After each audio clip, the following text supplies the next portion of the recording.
Hello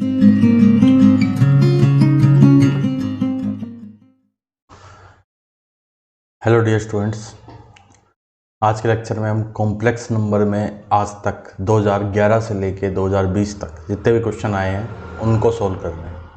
यानी पिछले 10 सालों के जेई एडवांस के क्वेश्चन सोल्व करने जा रहे हैं। तो वीडियो को स्टार्टिंग से देखिए। स्टार्टिंग करेंगे 2011 से और एंड करेंगे 2020 पे।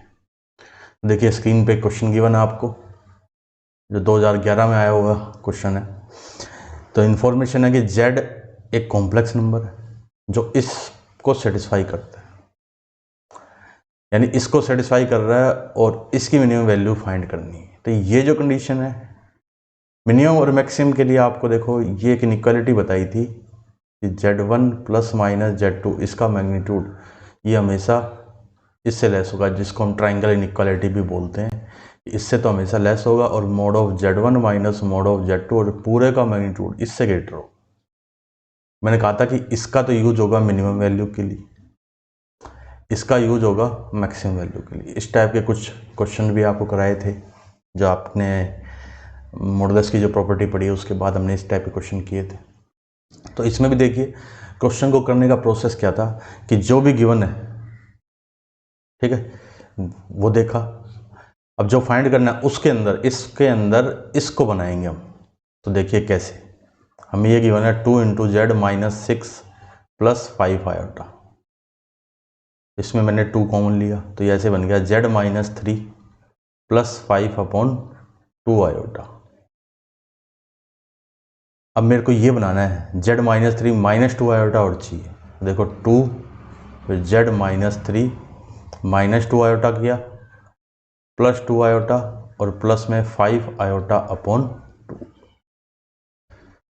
तो अब देखिए ये ऐसे बन गया 2 इंटू में z माइनस 3 माइनस 2 आयोटा, फिर प्लस में 2 इंटू ये 2 आयोटा और 5 आयोटा अपॉन 2। तो कितना बन जाएगा देखो, एक सेकेंड, हाँ 9 आयोटा बाय 2। थोड़ा सा और सिंप्लीफाई कर देते हैं, 2 फिर z माइनस 3 माइनस 2 आयोटा फिर प्लस में 9 आयोटा। तो अब देखिए आप ध्यान से, ये तो पूरा हो गया इतना इतना z1, ये पूरा हो गया मेरे लिए z2, ठीक है। हमें क्या चाहिए, मिनिमम वैल्यू चाहिए, तो इस वाली का यूज करेंगे हम, इस वाली आइडेंटिटी का। तो चलिए अब इसका यूज करते हैं। तो ये जो होगा ये वाला, ये हमेशा किससे बड़ा होगा, पहला जो नंबर है उसका magnitude z minus 3 minus 2 iota, इसका मैग्नीट्यूड, फिर माइनस में 9 आयोटा इसका मैग्नीट्यूड और इस होल का मैग्नीट्यूड। तो ये जो है ना, ये तो एक्सप्रेशन कहाँ से आए हैं, हम ऊपर से आए हैं, ये तो वही है। यानी इसको तो मैंने वही लिख दिया अब लास्ट में 2z माइनस, देखो क्या था 2z minus 6 plus 5 iota, 2z minus 6 plus में 5 आयोटा ये, और इधर 2 इंटू इस पूरे की वैल्यू देखो हमें गिवन है, ये पूरे की वैल्यू क्या है 2 से लेस है। तो यानी इसकी मिनिमम वैल्यू कितनी होगी, सॉरी मैक्सिमम वैल्यू होगी 2। 9 आयोटा का मैग्नीट्यूड 9 है, तो 4 माइनस 9 तो 5। It means 2z minus 6 plus 5 iota, इस पूरे का मैग्नीट्यूड क्या होगा 5 से ग्रेटर होगा। तो दैट इज मिनिमम वैल्यू। तो मिनिमम वैल्यू इक्वल टू 5। ये तो मैंने किससे किया, इसको सोल्व किया, इसको क्वेश्चन को इसकी प्रॉपर्टीज ऑफ इसके मॉडुलस से। देखिए ये क्वेश्चन है, इसमें कहा W जो ए की आयोटा पाई अपॉन 3, ABCXYZ क्या है, non zero complex number such that x equal to a plus b plus c, y ये है, z ये। तो अब इसमें एक्चुअल में करना क्या है, पहली बात तो ये जो क्वेश्चन था ये थोड़ा सा गलत था। इसमें था कि इंटीजर टाइप क्वेश्चन था ये, यानी इसकी वैल्यू इंटीग्रल आनी चाहिए थी, लेकिन ये जो गिवन था ना इससे इसकी वैल्यू इंटीग्रल नहीं बन रही थी, तो इसलिए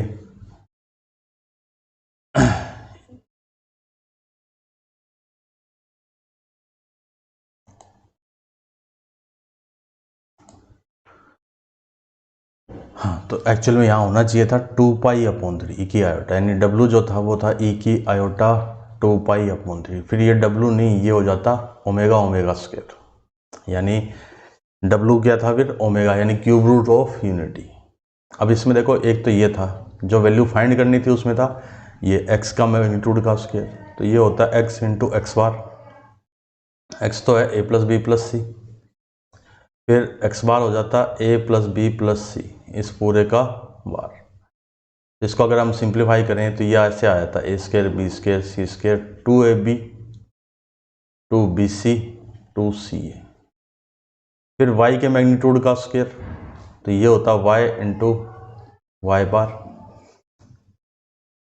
फिर y की value a plus b omega plus में c ओमेगा स्क्वायर, फिर a plus b omega plus c omega square, इसका कॉन्जुगेट। और इसको भी हमने सोल्व किया हुआ है प्रॉपर्टीज में।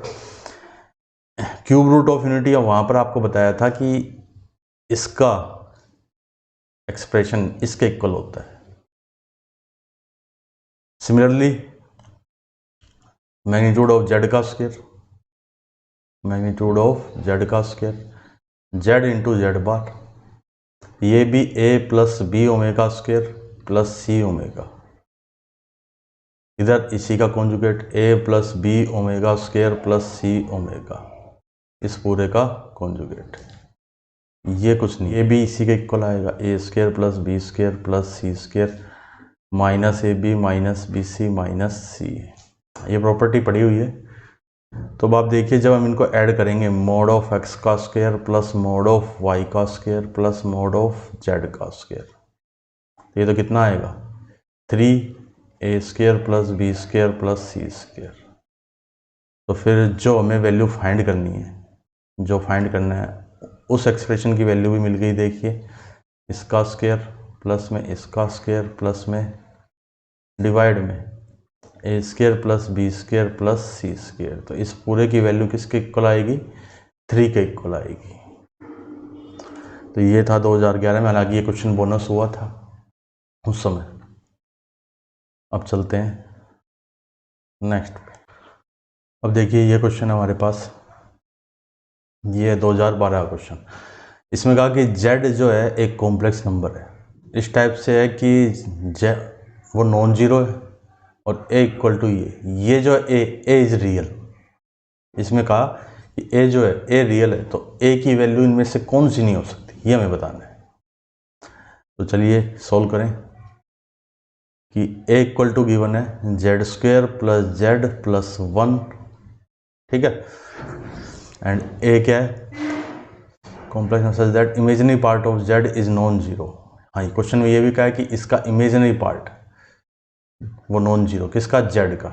इसको मैंने ऐसे लिख दिया। देखो अब ये जो इक्वेशन है ना, z की जो भी वैल्यू आएगी, देखो z की जैसे कोई ना कोई वैल्यू आई, a प्लस नहीं, इसको ऐसे बोल देते हैं हम अल्फा, z की ये value I suppose alpha plus iota beta, जिसमें बीटा जो है ना beta not equal to zero है।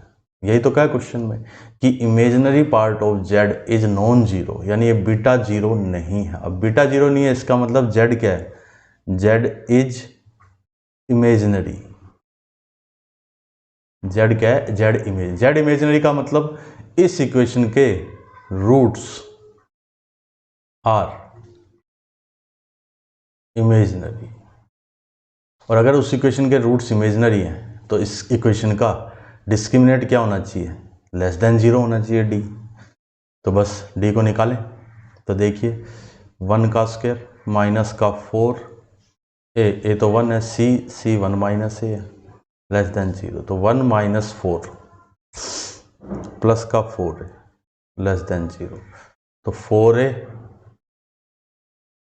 Less than 3, 4a less than 3, तो a less than 4a less than 3, तो a लेस देन 3/4। यानी a की जो भी वैल्यू होगी ना वो 3/4 से लेस होगी, 3/4 से ग्रेटर नहीं हो सकती। तो आप देखो ये जो वैल्यू है ना, ये भी 3/4 से लेस है, ये भी 3/4 से लेस है, ये भी 3/4 से लेस है, ये वैल्यू 3/4 से लेस नहीं है। उसने पूछा था a can not take the value, a की वैल्यू कौन सी नहीं हो सकती, ए की वैल्यू कौन सी नहीं हो सकती, कौन सी नहीं हो सकती, फोर्थ ऑप्शन करेक्ट है, 3/4 नहीं हो सकती। उम्मीद करता हूँ ये क्वेश्चन भी क्लियर हो गया होगा आपके। चलिए देखिए क्वेश्चन है हमारे पास, इसको सॉल्व करते हैं। 2013 का एडवांस का क्वेश्चन है कि W गिवन है हमें, ये देखिए W = √3 + i/2। तो W लिखा मैंने √3 + i/2। इस W को मैंने r⁴ इस टाइप से लिखना चाहा, तो r की जगह तो 1 हो गया, 1 r कितना, इसका मॉडुलस या कह दो मैग्नीट्यूड, ओरिजिन से डिस्टेंस √x² + y², इसको ऐसे लिख दिया ना, √3/2 प्लस में 1/2 i/, तो r तो 1 आ गया। थीटा निकालूं तो e⁴ थीटा क्या होगा, थीटा tan अल्फा निकालें पहले, y/x होता है, तो वो आएगा π/6, वही आर्गुमेंट हो जाएगा क्योंकि पॉइंट फर्स्ट क्वाड्रेंट में लाई करता है, तो जो अल्फा है वही क्या है, आर्गुमेंट है या कह दो एम्पलीट्यूड है।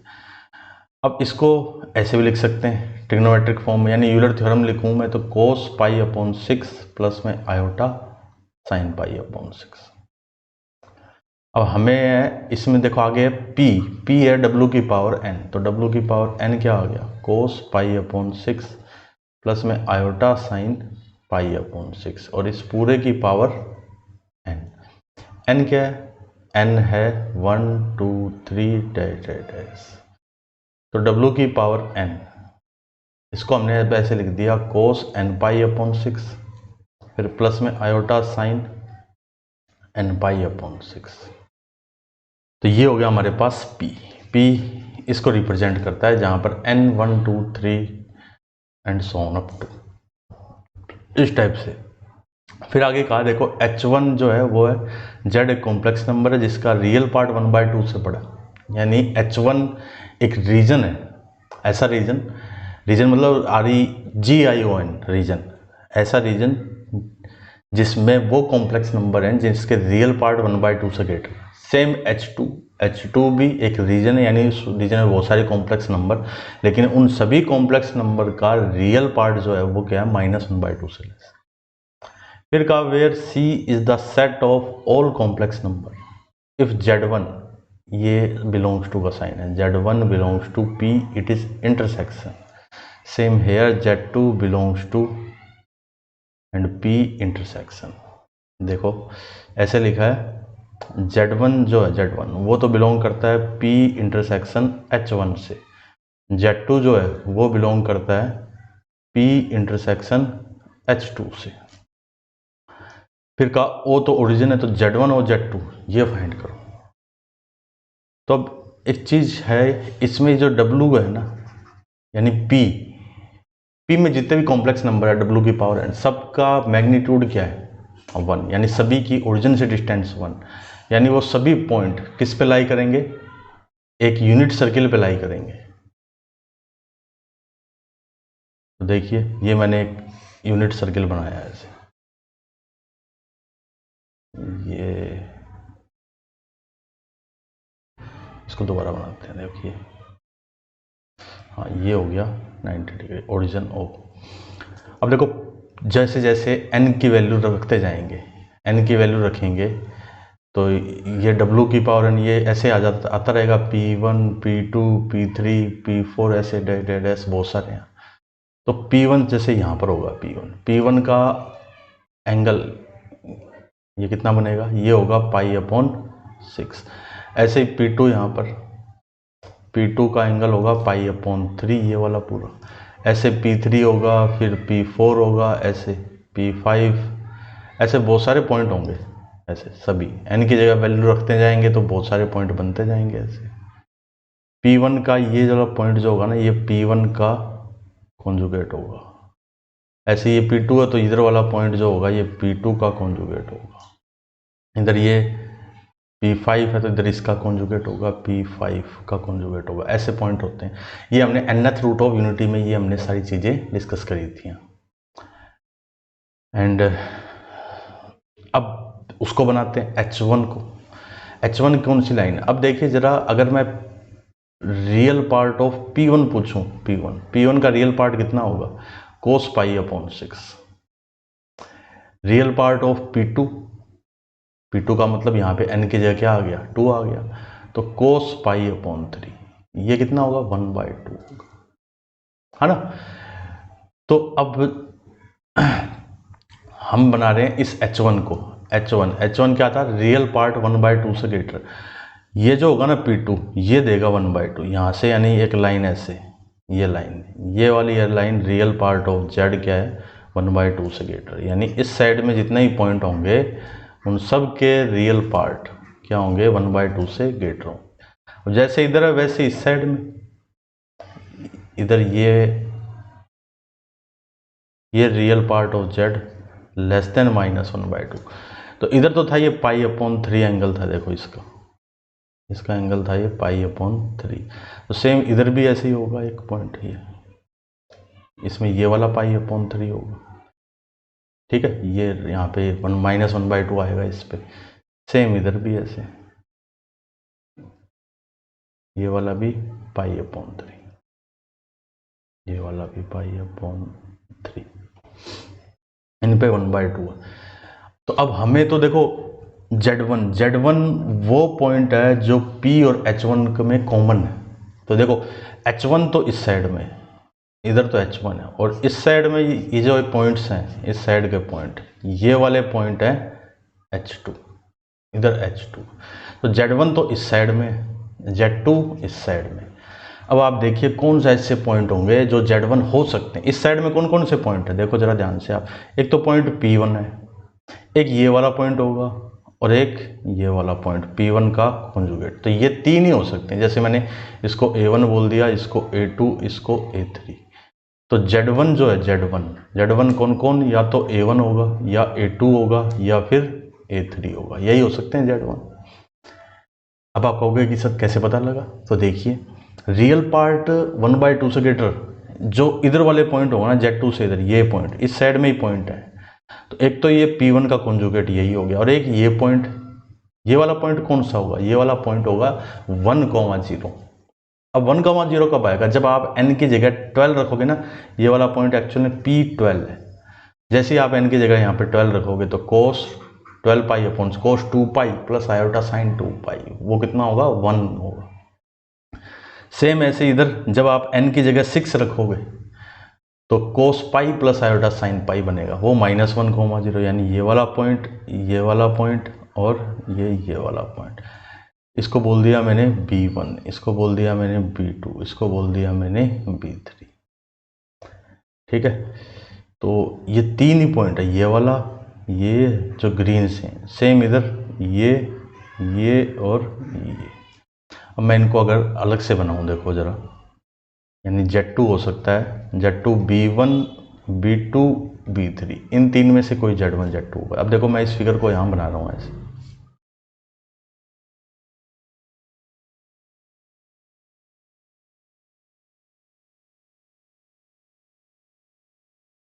तो ये तो हो गया, देखो या तो ये तो A1, ये A2, ये A3, ये B1, ये B2, ये B3। ये वाला एंगल है पाई अपॉन 6, तो ये वाला एंगल भी पाई अपॉन 6, ये वाला एंगल भी पाई अपॉन 6, ये वाला एंगल भी पाई अपॉन 6। अब देखो अगर Z1, सपोज इसको Z1 कंसिडर किया है, ये बीच में ओरिजिन है O, तो इसको Z2 लिया, तो एंगल Z1 और Z2 कितना हो गया, देखो 180 में से पाई अपॉन 6, पाई में से पाई अपॉन 3 को माइनस कर दिया, तो 2 पाई अपॉन 3।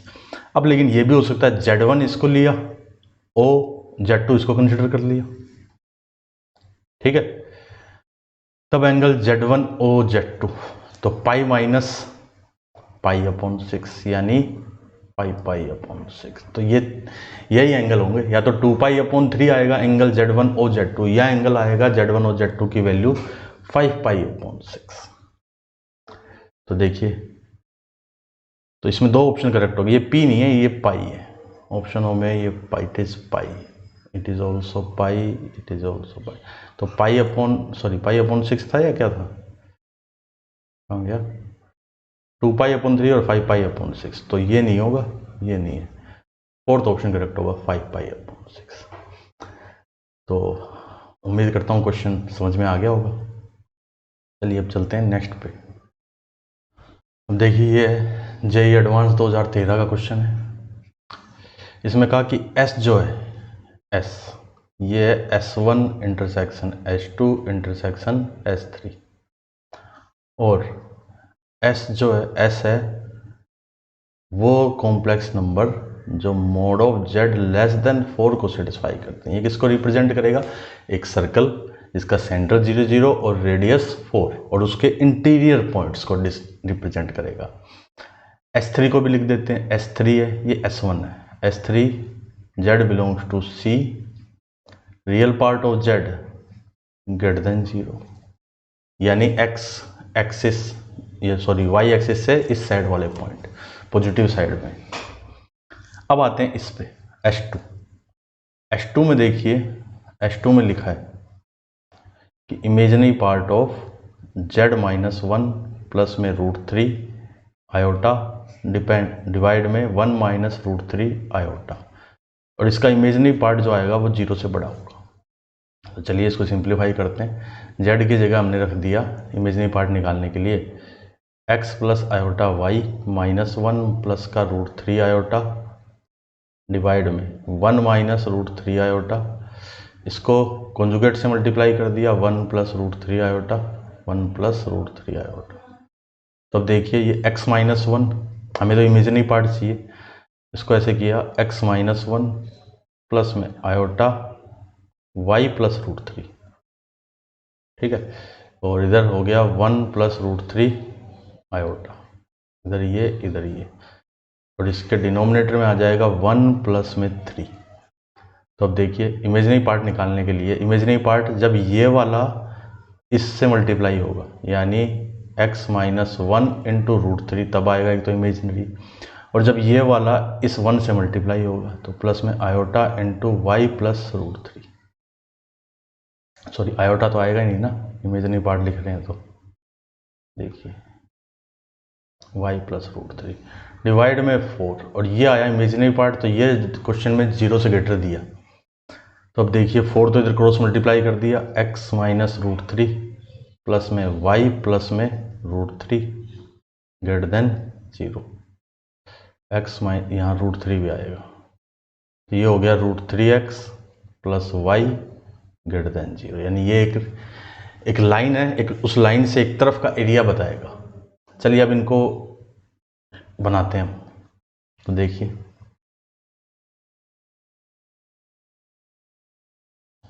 ये मैंने एक सर्किल लिया, इसका सेंटर 0 0 है, ठीक है, ये सेंटर हो गया 0 0। अब S1 तो कह रहा है इसके अंदर इसकी रेडियस है 4, यहाँ ये पॉइंट हो गया 4 0, तो इसकी रेडियस तो 4 है। S1 तो कह रहा है इसके अंदर के पॉइंट, अंदर के ऐसे सभी पॉइंट अंदर के, बहुत सारे पॉइंट होंगे अंदर। S3 कह रहा है रियल पार्ट ऑफ Z का रियल पार्ट, तो S3 ने कहा इस साइड के पॉइंट, इस साइड के इधर के पॉइंट। S2 क्या कह रहा है? ये रहा S2 कह रहा है √3x plus Y greater than 0, तो ये क्या होगा √3x प्लस वाई, इसको अगर मैं ज्वाइन करूं तो ये एक लाइन होगी, देखो ऐसे, ये है √3x plus Y greater than 0। अब ये या तो इस साइड का एरिया बताएगी या इधर का, तो ये 4,0 इसमें रखो जरा, x की जगह 4 रखा तो 4 इंटू √3y की जगह 0, तो ये वैल्यू सेटिस्फाई कर रही है इसको, यानी इसने इस साइड का एरिया बताया, इस साइड का एरिया। अब हम निकालते हैं तीनों का कॉमन एरिया, तो अब तीनों का कॉमन एरिया क्या आएगा, अब मैं उसको प्लॉट करता हूं। देखो तीनों का जो कॉमन एरिया होगा वो क्या होगा, तो उसको मैं इससे प्लॉट कर रहा हूँ रेड से। तीनों कॉमन एरिया ये वाला हो गया, देखो ये जो रेड से है ये वाला एरिया, ये है ना, ये वाला एरिया है कॉमन।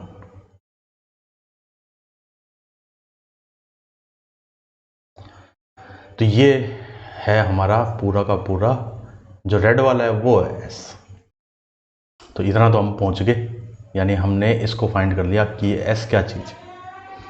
अब आते हैं, सबसे पहले पूछा एरिया ऑफ एस, पहले पूछा है एरिया ऑफ एस, एस का एरिया क्या है। एस में देखो एक तो ये 1/4 सर्किल है एक तो इस 1/4 सर्किल का एरिया तो कितना हो गया, पाई आर स्क्वायर अपॉन 4, फिर प्लस अब ये वाला पार्ट है ये वाला, तो आप ये वाला एंगल बता सकते हो, ये वाला एंगल कितना होगा। अच्छा, root 3x plus y equal to 0, ये जो लाइन लिखी root 3x plus y equal to 0 लिखा मैंने, इसका स्लोप क्या होगा, इसका स्लोप होगा माइनस का √3, है ना, सॉरी माइनस का 1/√3।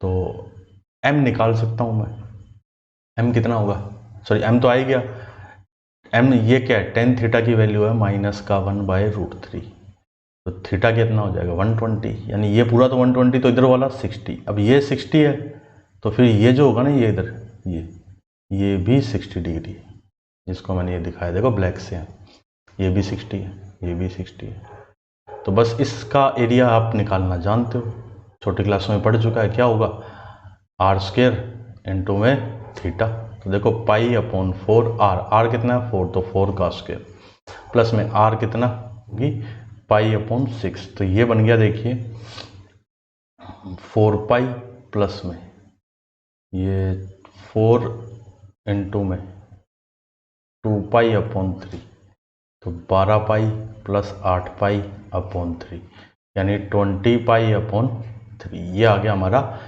इसका जो पहला क्वेश्चन जो पूछा था 20 पाई अपॉन 3 इसका आंसर, यानी सेकंड ऑप्शन।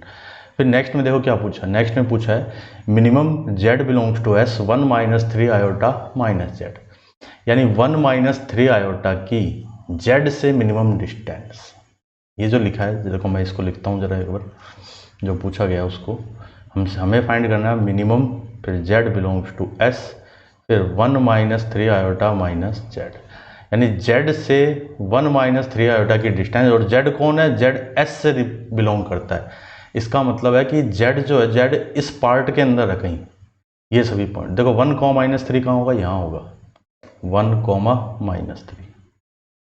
अब इस 1, -3 की इसके अंदर जितने ही पॉइंट है इस एरिया में, ये जो एरिया ना ये पॉइंट ये पॉइंट ये पॉइंट सबसे डिस्टेंस निकालनी है मिनिमम, तो ये जो होगी ना ये जो मिनिमम डिस्टेंस, ये डिस्टेंस मिनिमम होगी, देखो ये भी नहीं हो सकती, क्यों, क्योंकि ये तो हाइपोटेनियस हो गया, देखो ऐसे है ये पॉइंट, ये मिनिमम डिस्टेंस होगी, ये नहीं हो सकती, इधर भी नहीं हो सकती, इससे अंदर भी नहीं हो सकती, ऐसे ये वाली सब, ये जो परपेंडिकुलर डिस्टेंस होगी ना इस पॉइंट की इस लाइन से, वही मिनिमम डिस्टेंस होगी।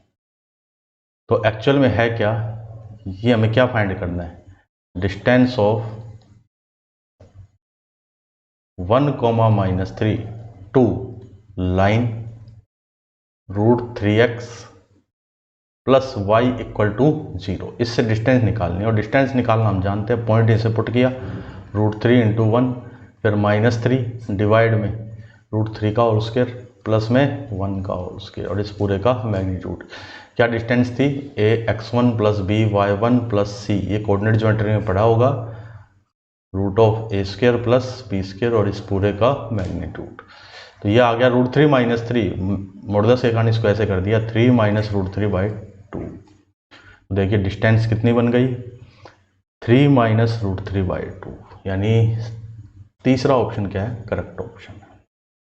उम्मीद करता हूँ काफ़ी आसान सा क्वेश्चन था, आपको क्लियर हो गया होगा। चलिए अगले क्वेश्चन में चलते हैं। स्क्रीन पे क्वेश्चन है जो कि जेईई एडवांस 2014 में आया, इसको सोल्व करें। तो देखिए इन्फॉर्मेशन क्या गिवन है, इसमें इन्फॉर्मेशन है कि लेट जेड के equal to cos 2k pi upon 10 plus iota sine 2p, तो मैंने जेड के को ये लिख दिया, देखो जेड के इक्वल टू ई की power iota 2k pi upon 10। तो अब अगर आप ध्यान से देखोगे तो ये है क्या, और इसमें k की वैल्यू है 1 से लेके k इक्वल टू 1 2 3 से लेके 9 तक, तो ये जो है ये सब k की जगह 1 2 3 9 रखने से क्या आ रहे हैं, 10th root of unity, unity के 10th रूट हैं बस, एक्सेप्ट 1 को छोड़ के जितने बचेंगे ना वो सारे के सारे ये रूट है। तो मैंने इसको बोल दिया Z1, ये Z2, ये Z3, ऐसे ही ये Z9। ठीक है, एक तो होगा 1, वो तो रियल होगा, बाकी सब जितने भी बचेंगे वो कॉम्प्लेक्स रूट, उनको क्या बोल दिया Z1, Z2, Z3 से लेके Z9, और इन्हीं को हमें ZK कहा हुआ है क्वेश्चन में। अब इतनी तो इन्फॉर्मेशन, अब इन्फॉर्मेशन के बेस पे देखो इन क्वेश्चंस का जवाब देते हैं जो इन्होंने पूछे। तो सबसे पहले आते हैं P पे, कॉलम मैचिंग का क्वेश्चन है P का for each ZK there exist as ZJ such that ZK into ZJ equal to 1। तो इसमें ये बताना ये ट्रू है या फॉल्स है। तो ZK into ZJ equal to 1, ठीक है। तो ZJ की वैल्यू क्या आ गई 1/ZK आ गई, इसको आगे लिखा मैंने। तो ZJ इक्वल टू 1 अपॉन में e की पावर आयोटा कितना 2πk अपॉन 10, तो ये बन गया e की power minus iota 2πk upon 10। तो ये जो ZJ आया, ये ZJ क्या आया, ये तो ZK का क्या हो गया कॉन्जुगेट होगा। इसका मतलब ZJ जो है, ZJ क्या है conjugate of ZK, ZJ is conjugate of ZJ, sorry ZK का कॉन्जुगेट है। और ये तो देखो हर जितने भी होंगे ये Z1, Z2, Z3, Z9, ये सब आपको याद होगा nth रूट ऑफ यूनिटी में हमने ये पढ़ा था कि सब सारे के सारे nth रूट जो थे α1, α2, α3, ये सब क्या करते हैं इस यूनिट सर्किल पे लाई करते हैं। और α1 का कॉन्जुगेट ये αn-1, α2 का कॉन्जुगेट ये αn-2, ऐसे ये α3 का कॉन्जुगेट होगा ये αn-3, ये सब आपस में कॉन्जुगेट थे, इसका कॉन्जुगेट ये, इसका कॉन्जुगेट ये, ठीक है। तो ZJ क्या हो गया कॉन्जुगेट ऑफ ZK। तो हर बार ZJ क्या करेगा एग्जिस्ट करेगा, इसलिए ये जो है ये स्टेटमेंट ट्रू है, यानी इसको मैंने लिख दिया ये वाला जो स्टेटमेंट है ट्रू। अब आते हैं देखो Q पे। Q में क्या कहा there exist a K belongs to 1 to 9 such that Z1 into Z equal to ZK has no solution Z in the set of complex number। Z1 into Z equal to ZK इसका solution नहीं होगा, ये एक statement है। तो देखिए Q के लिए Z1 into Z equal to ZK ये कहा, तो Z की वैल्यू क्या आ गई ZK अपॉन में Z1, ZK क्या था e की आयोटा 2πk अपॉन 10, Z1 क्या होगा e की आयोटा 2π अपॉन 10, इसको मैंने सिंप्लीफाई करके लिखा तो e की पावर आयोटा 2π अपॉन 10 इंटू में k माइनस 1। अब देखो जैसे ही मैं k की जगह 2 रखूँगा तो Z क्या आ गया e की आयोटा 2π अपॉन 10, ये कौन है ये Z1 ही है। जैसे ही मैंने k की जगह रखा 3 तो Z कौन हो गया e की आयोटा 2π अपॉन 10 इंटू 3 माइनस 1 यानी 2, तो ये कौन आ गया ये Z2 आ गया। तो ऐसे देखो हर बार Z की कुछ ना कुछ वैल्यू आएगी। उन्होंने तो कहा था सोल्यूशन है ही नहीं, जबकि सोल्यूशन तो आ रहा है। k इक्वल टू 2 रखेंगे तो Z1 सोल्यूशन है, k इक्वल टू 3 रख रहा हूँ तो Z2 सोल्यूशन है। तो यानी ये जो स्टेटमेंट हुआ ये स्टेटमेंट क्या है फॉल्स। जो Q है Q को क्या कह दिया हमने फॉल्स। अब चलते हैं देखिए R पे। R में 1 minus Z1, 1 minus Z2, 1 minus Z9 यहाँ तक है। तो R को देखिए जरा, R हमें यह पता है कि अगर 10th रूट ऑफ यूनिटी के बारे में अगर थोड़ा सा पढ़ें हम तो देखो Z की पावर 10 माइनस 1, इसका एक रूट तो है Z माइनस, एक तो 1 है, फिर हो गया एक जेड माइनस जेड वन, फिर जेड माइनस जेड टू, ऐसे ही कहाँ तक, जेड माइनस जेड नाइन तक। ये मेरे को रूट्स पता थे। क्वाड्रेटिक याद है, quadratic a x square plus b x plus c. कहा था अगर इसके रूट अल्फा बीटा है तो हम इसको ऐसे लिख सकते हैं, a into x minus alpha into x minus beta. तो वही बात यहाँ पर लिखी है बस। हाँ, कोई डरने वाली बात नहीं है। ऐसा जो वहाँ लिखा था वही चीज़ यहाँ पर लिखी है। चलो इसको मिटा देता हूँ कि अब हमें रूट पता थे। ए पहला रूट था 1, तो 1 से क्या कर दिया, एक फैक्टर बन कर दिया z माइनस वन। फिर एक फैक्टर z1 रूट है तो z माइनस z1, एक फैक्टर बन गया z माइनस z2, वो किससे, z2 रूट से। ऐसे ही ये इतने फैक्टर बनेंगे। अब z की power 10 minus one upon z minus one, इसको लिख दिया z minus z1, z minus z2, ऐसे ही कहाँ तक, z माइनस z9 तक। ठीक है। इसमें देखो अब यहाँ से दो तरीके से कर सकते हैं, या तो आप लिमिट निकाल लो आराम से, लिमिट z टेंड्स टू 1, ठीक है, या फिर इसके न्यूमरेटर के फैक्टर होते हैं कौन से, एक तो z माइनस वन और एक z की पावर 9, फिर z की पावर 8, z की पावर 7, ऐसे कहाँ तक, z square plus z plus 1 तक। ये इसके दो फैक्टर हो गए, किसके, न्यूमरेटर के। तो z माइनस वन ये कैंसिल आउट कर दिया, इधर z माइनस z1, फिर z माइनस z2, ऐसे ही कहाँ तक, z माइनस z9 तक। ये तो सिंपल एल्जेब्रा है ये, इसमें मैंने कुछ अप्लाई नहीं किया। z की पावर 9, z की पावर 8, z की पावर 7, फिर लास्ट में कहाँ तक, अप टू 1 तक। इधर z minus z1, z minus z2, ऐसे ही कहाँ तक, z माइनस z9 तक। अब इस इक्वेशन में क्या पुट कर दें हम, पुट z इक्वल टू 1। तो इधर तो हो गया 10 हो गया, इधर तो एक 1 ये रहा, फिर उसके बाद z भी होगा, तो 1 से लेके 9 तक ये हो गया और एक ये 1 हो गया, तो 10 हो गया इधर 1 माइनस z1, फिर 1 minus z2, it is 1 minus z2। Similarly up to 1 minus z9 तक। मॉडुलस लिया मैंने पूरे का मॉडुलस, तो मॉडुलस की प्रॉपर्टी है वो अलग अलग मॉडुलस कर देगा सबका। 1 माइनस z2 का, ऐसे ही 1 माइनस z9 इसका मॉडुलस। ये 10 है, पूरे को 10 से डिवाइड किया तो इधर तो क्या हो गया 1, यानी जो r है, r उसकी वैल्यू कितनी है, देखिए r की वैल्यू ये हो गया, इससे मैच हो गया। अब बचा ये, अब आते हैं s पे। तो s देखिए जरा, s पे चले, नाउ पार्ट s। 1 माइनस के इक्वल टू 1 से लेके 9, सॉरी यहाँ के इक्वल टू 1, के इक्वल टू 1 से 9 कोस 2 पाई के अपॉन में 10।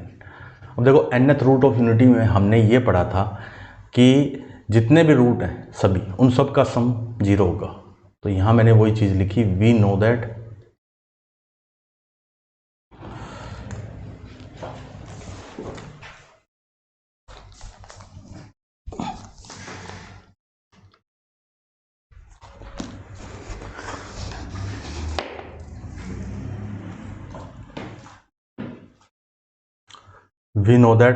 sum of all nth root of unity कितना होता है, 0। और सभी nth रूट ऑफ यूनिटी को अगर लिखें तो k की वैल्यू कहाँ से स्टार्ट होगी, 0 से लेके 10 तक, कोस 2 पाई के अपॉन 10, फिर प्लस में आयोटा साइन 2 पाई के अपॉन 10। यही तो होंगे सारे रूट, तो इस सब का सम 0। अब इसमें से, अब देखो इसको ऐसे लिख सकते हैं, 0 प्लस आयोटा इंटू 0। तो रियल पार्ट तो ये हो गया 0 से लेकर 10 तक, फिर कोस 2 पाई के अपॉन 10, ये रियल पार्ट। तो रियल पार्ट किसके इक्वल, 0 के इक्वल। इमेजिनरी पार्ट भी 0 के इक्वल, हालांकि हमें रियल की ही आवश्यकता है, इसलिए मैंने रियल को ही लिखा है। अब इसमें 1 वाली टर्म अगर छोड़ दूं, 1 वाली जैसे 1 रखेंगे तो कोस 1 रखते ही कोस 2 पाई अपॉन 10, सॉरी 0 रखते ही कोस 0 कितना हो गया, ऐसे हो गया कोस 0 प्लस में सिग्मा के इक्वल टू 1 से लेके, सॉरी 10 तक नहीं होगा, 9 तक होगा, ये मैंने यहाँ ये गलत लिख दिया, के लिए सॉरी, यहाँ होगा 9, इट विल बी 9, क्योंकि 0 से लेकर 9 तक तभी तो होगा 10। के इक्वल टू 1 से 9 cos 2 पाई के अपॉन 10 इक्वल टू 0। cos 0 1 होता है, तो इस पूरे की वैल्यू कितनी आ गई देखो, 1 से 9 तक cos 2 पाई के अपॉन 10 इक्वल टू -1। अब ये -1 है, तो यहाँ इसमें वैल्यू अगर मैं पुट करूँ देखो 1 माइनस -1 तो यानी 2, इस पूरे की वैल्यू क्या आ गई, 2 आ गई। तो ये देखिए ये किससे मैच हो गया हमारा, ये मैच हुआ ये इससे 4 से, ये इससे मैच हो गया, ठीक है। ये वाला इससे मैच था, ये वाला जो सामने थे सब उन्हीं से मैच हो गए, ये तो बाई चांस की बात है। तो ये था हमारा 2014 का क्वेश्चन। चलिए अब आगे चलते हैं 2015 के क्वेश्चन पे। इसमें कहा फॉर एनी इंटीजर के अल्फा के, ये अगर मैं अल्फा के को लिखूं तो ये ऐसे बन गया देखो, e की पावर आयोटा के पाई अपॉन 7, और अगर इसको ऐसे लिख दें e की आयोटा 2 के पाई अपॉन 14, तो ये क्या हो गए, ये अल्फा के हो गए 14th रूट ऑफ यूनिटी, ठीक है। यानी 1 एक तो 1 होगा, फिर अल्फा 1 अल्फा 2 अल्फा 3 ऐसे रखते जाएंगे, तो अल्फा 13 तक टोटल इतने रूट होंगे।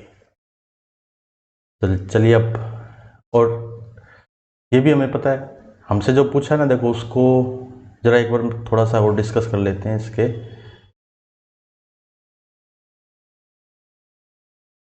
ये मैंने एक यूनिट सर्किल बना दिया देखो, और सारे के सारे सबका मैग्नीट्यूड 1 होगा, तो यहाँ पर ऐसे लाई करेंगे सब ऐसे, ये सब जैसे ये अल्फा 1 अल्फा 2 अल्फा 3 फिर अल्फा 4 अल्फा 5 अल्फा 6 ऐसे, फिर 7 ऐसे, इस टाइप से चलते रहेंगे सब। और ये हमने पढ़ा था कि जैसे इसको ज्वाइन करें तो ये 1 यूनिट, ये भी 1 यूनिट, ये भी 1 यूनिट, ये भी 1 यूनिट, ये भी 1 यूनिट, ऐसे, ठीक है। अब आते हैं जो हमें फाइंड करना है उस पर। तो जो फाइंड करना है उसको लिखा पहले मैंने जरा एक बार, सिग्मा के इक्वल टू 1 से 12, के इक्वल टू 1 से लेके 12 तक अल्फा के प्लस 1 माइनस अल्फा के, ठीक है। फिर नीचे अल्फा 4 के माइनस 1, डिनोमिनेटर में अल्फा 4 के माइनस 1 माइनस में अल्फा 4 के माइनस 2, इसका मैग्नीट्यूड, और सिग्मा के इक्वल टू 1 से 3, 1 से लेके 3 तक। तो क्वेश्चन में यही कहा कि अल्फा 1 अल्फा 2 सब तो क्या होंगे, ये वैल्यू आएगी जो, यानी हमने पता लगाया वो 14th रूट ऑफ यूनिटी है, ठीक है। तो अब इसकी वैल्यू निकालनी है, तो इसको अगर मैं देखो वैल्यू को अगर मैं के की वैल्यू इसमें पुट करूँ तो क्या बनेगा, ये एक्सप्रेशन किसको रिप्रेजेंट करेगा, के की जगह 1 रखा तो अल्फा 2 माइनस अल्फा 1 का मैग्नीट्यूड, फिर 2 रखा तो अल्फा 3 माइनस अल्फा 2, फिर अल्फा 4 माइनस अल्फा 3, ऐसे रखते गए। लास्ट में देखो क्या आएगा, लास्ट में आएगा जब 12 रखेंगे तो अल्फा 13 माइनस अल्फा 12, ये आएगा। और डिनोमिनेटर पार्ट में देखिए जैसे के की जगह 1 रखेंगे तो अल्फा 3 माइनस अल्फा 2, फिर प्लस में जैसे 2 रखा तो अल्फा 7 माइनस अल्फा 6, फिर प्लस में 3 रखेंगे अल्फा 11 माइनस अल्फा 10, ये आया। तो अब ये है क्या, ये दो कंजुगेटिव रूट्स के बीच का डिफरेंस ही है, देखो ये लाइन इनका बीच का, ये वाला ये वाला ये वाला। और ये अगर आपको याद हो तो हमने ये पढ़ा था कि ये जो होगा ना, ये x होगा तो ये भी x होगा, ये भी x होगा, ये भी x होगा, यानी ये सब अल्फा 2 माइनस अल्फा 1 का मैग्नीट्यूड ये भी x है। कोई भी दो कंजुगेटिव उठाओ आप, उन सब का डिफरेंस क्या आएगा, x ही आएगा। जैसे अगर अल्फा 3 माइनस अल्फा 12 भी लें तो वो भी x होगा।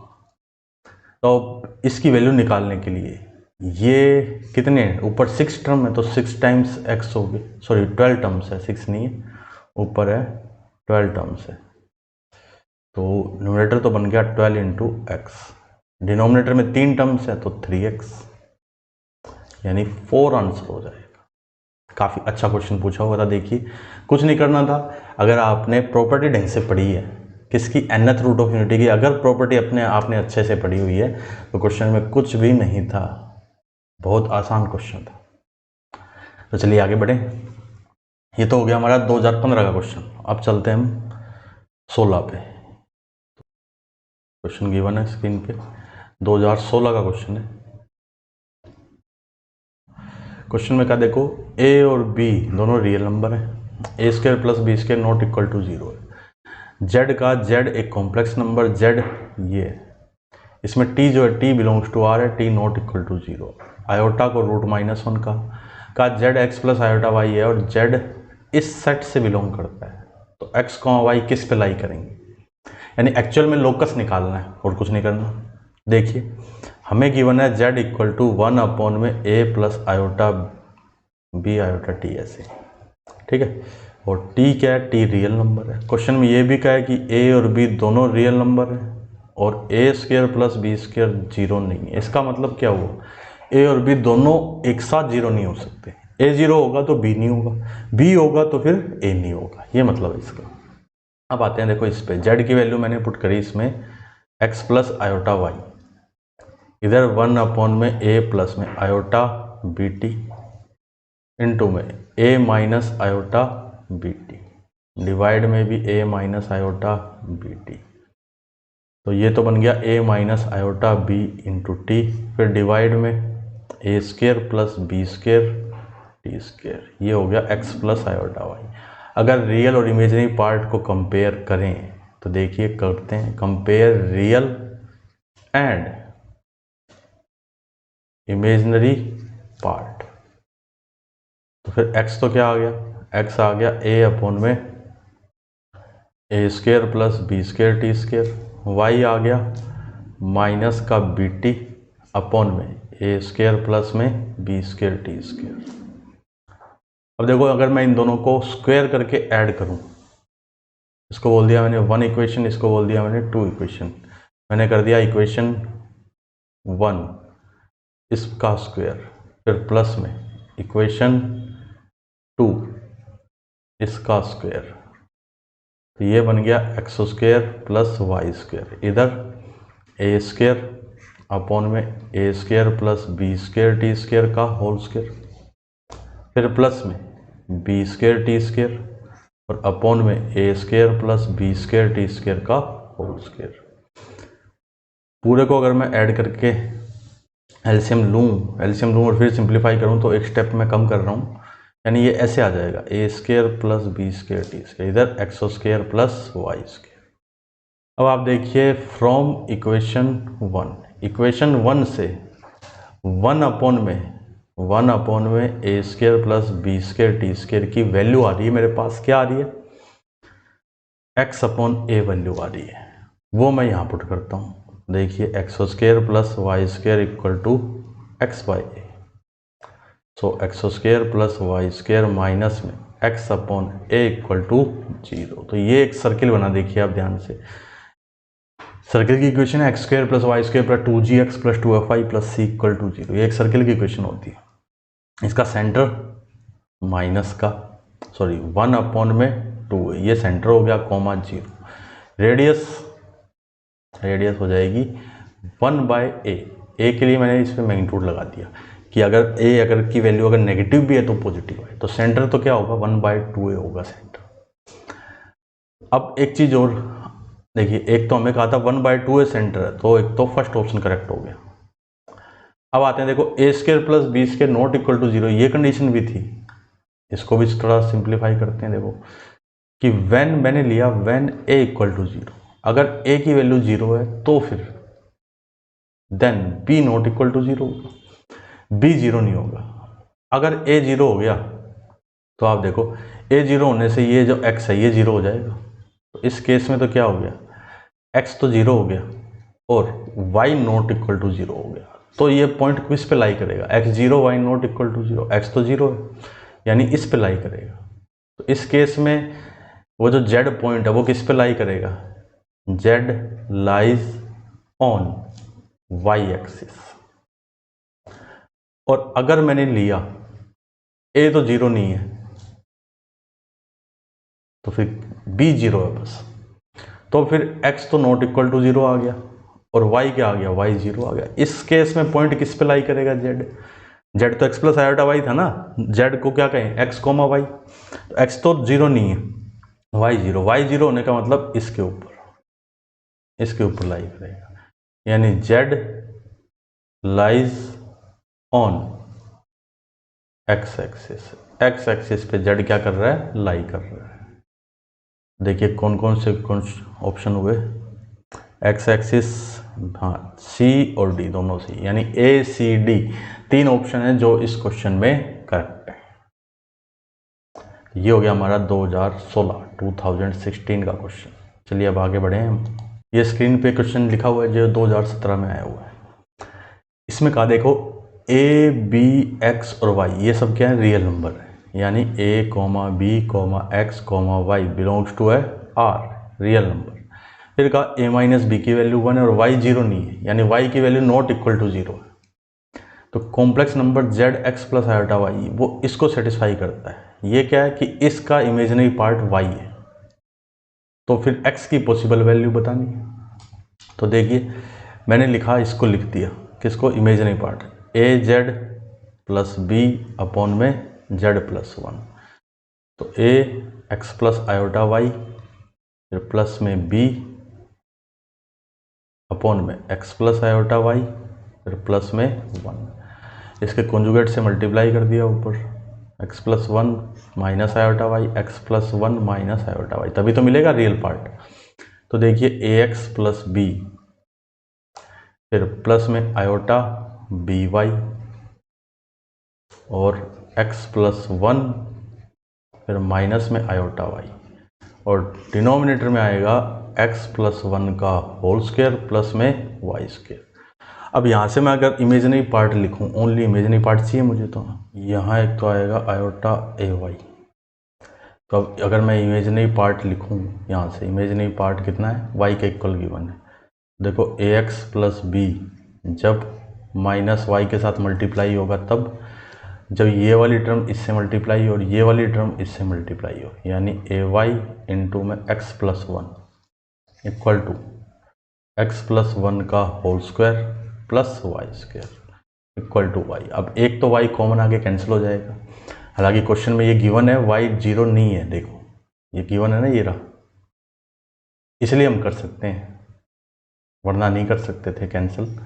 तो y जीरो नहीं है इसलिए कैंसिल कर दिया, तो माइनस का ax माइनस का b फिर प्लस का ax प्लस का a डिवाइड में x प्लस 1 का होल स्क्वायर प्लस में y square equal to 1। y से y कैंसिल हो गया, टर्म कैंसिल, इधर बन गया a minus B equal to x plus 1 का whole square plus y square. तो a माइनस बी की वैल्यू गिवन है हमें, कितनी है 1, तो इसकी जगह रख दिया 1।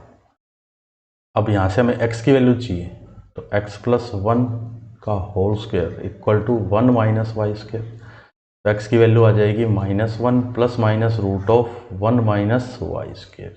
ये आया हमारे पास फाइनल रिजल्ट।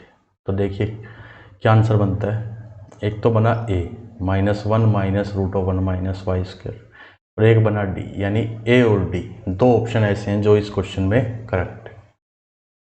अब देखिए स्क्रीन पे जो क्वेश्चन है ये 2018 का क्वेश्चन है, जेईई एडवांस 2018 में क्वेश्चन आया हुआ है।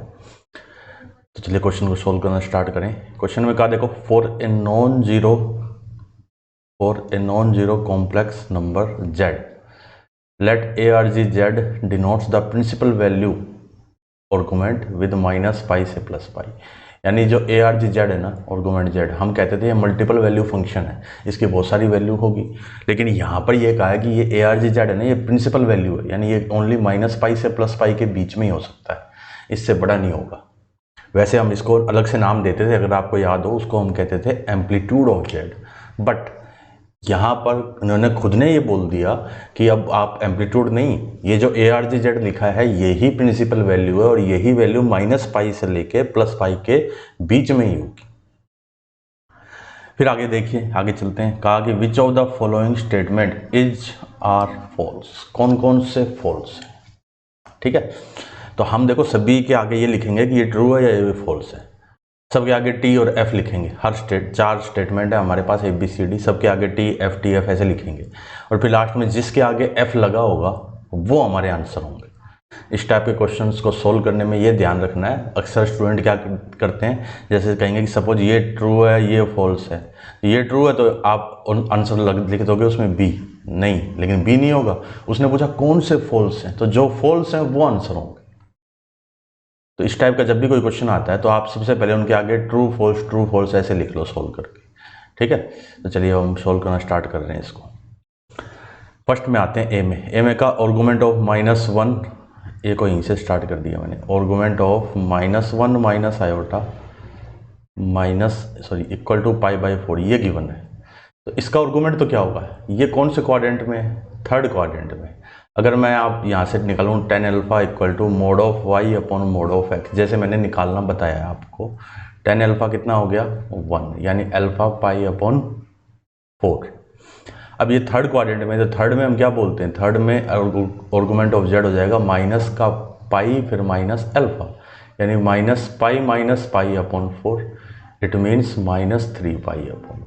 तो इसका आर्गुमेंट -3π/4 आएगा, जबकि इसमें दे रखा π/4, यानी ये खुद क्या हो गया, फॉल्स हो गया। ठीक है, अब चलते हैं बी पे।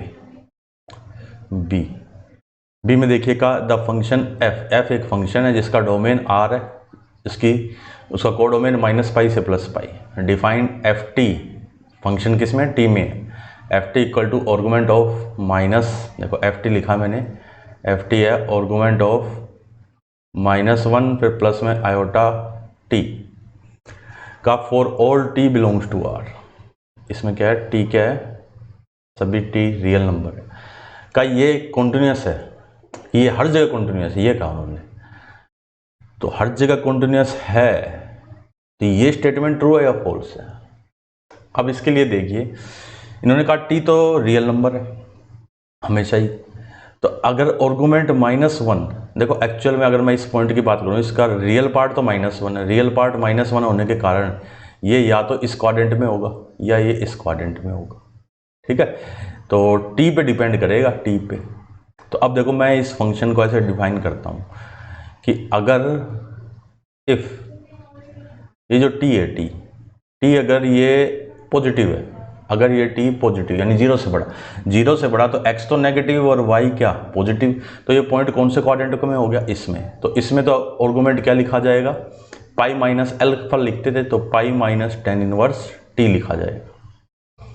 फिर अगर मैं लिखूं t को लेस देन 0, इक्वल इसमें लगा दिया मैंने, t को less than equal to 0, less than अगर 0 लिखूं तो ये वाला भी नेगेटिव हो गया, ये वाला भी नेगेटिव, दोनों नेगेटिव, x भी नेगेटिव y भी नेगेटिव। कौन सा क्वाड्रेंट होगा, क्वाड्रेंट होगा थर्ड क्वाड्रेंट में हम जानते हैं -π माइनस फिर ब्रैकेट में pi minus tan inverse t। तो ये फंक्शन बन गया पूरा का पूरा। अब देखो, अब मैं एट t इक्वल टू 0, क्योंकि फंक्शन की डेफिनेशन कहाँ चेंज हो रही है, t इक्वल टू 0, तो t इक्वल टू 0 क्या है, सस्पिशियस पॉइंट है, यानी अगर कॉन्टिन्यूटी चेक करनी है तो वो भी पहले हम यहाँ चेक करेंगे। सबसे पहले तो ये पॉइंट है हमारे पास, ठीक है। अगर डिफरेंशिएबिलिटी चेक करनी है तो वो भी यहीं चेक की जाएगी, क्योंकि ये सस्पिशियस पॉइंट, जिस पॉइंट पे फंक्शन अपनी डेफिनेशन चेंज करता है वहाँ पर फंक्शन डिसकॉन्टिन्यूस हो भी सकता है और नहीं भी हो सकता। अगर पूरा डिटेल में जानना है तो कॉन्टिन्यूटी डिफरेंशिएबिलिटी के लेक्चर अपलोड किए हुए हैं, वो जाके देखिए। अब t इक्वल टू 0 पे देखो, मैंने लेफ्ट हैंड लिमिट निकाली, लेफ्ट हैंड लिमिट यानी 0 पे नेगेटिव साइड से जाएंगे, तो ये वाला फंक्शन यूज होगा। t की जगह 0 रख दें तो -π आएगा left limit. Right hand limit यानी 0 पे जाएं लेकिन किस साइड से जाएं, राइट साइड से जाएं, राइट साइड से जाएंगे तो ये वाला फंक्शन होगा।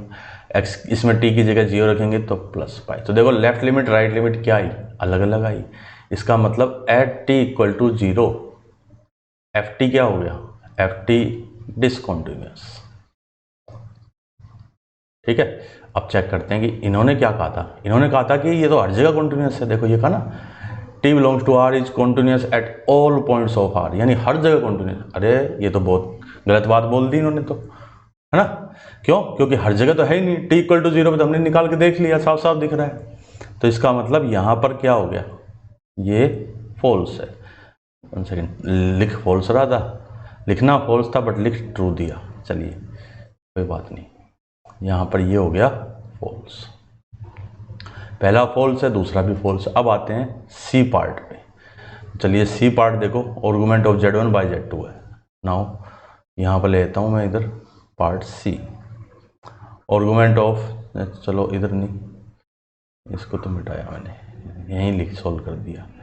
देखो C part, argument of Z1 upon Z2, फिर माइनस में आर्गुमेंट ऑफ Z1, फिर प्लस में आर्गुमेंट ऑफ Z2, ये लिखा है। तो इसमें मैंने argument of Z1 by Z2 इसकी प्रॉपर्टी लगाई। प्रॉपर्टी याद होगी आपको, क्या थी? जो लॉग वाली प्रॉपर्टी थी वही तो थी। लॉग की प्रॉपर्टी क्या थी? log m by n equal to log m minus log n। तो यहाँ पर क्या लिखेंगे? Argument of Z1 minus argument of Z2, फिर माइनस आर्गुमेंट ऑफ Z1 और प्लस आर्गुमेंट ऑफ Z2। अब आप ध्यान से देखो, ये वाली टर्म इसको कैंसिल कर जाएगी, ये वाली टर्म इसको कैंसिल कर जाएगी, तो पूरा क्या बच गया? 0 बच गया। अब लेकिन थोड़ा सा दिमाग की बत्ती जलाओ। क्या कहा था? आर्गुमेंट क्या होता है? मल्टी वैल्यू फंक्शन होता है। आपको कहा था कि सभी फॉर्मूलों में एक चीज ऐड होगी, और वो क्या थी? याद करो अच्छी तरह से, वो थी 2k पाई। ये 2k पाई, वेयर k क्या? k belongs to z। ऐसा क्यों?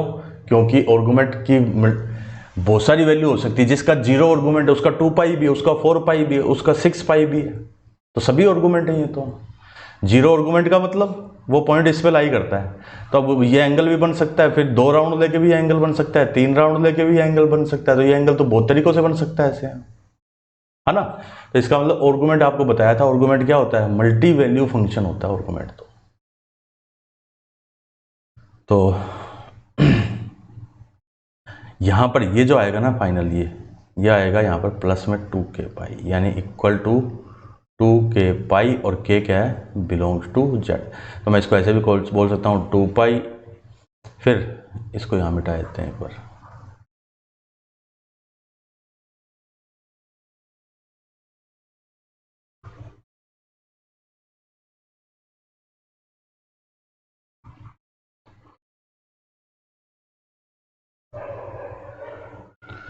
अब आते हैं, देखो 2 पाई यहाँ पे इनटू में इंटीजर, ठीक है।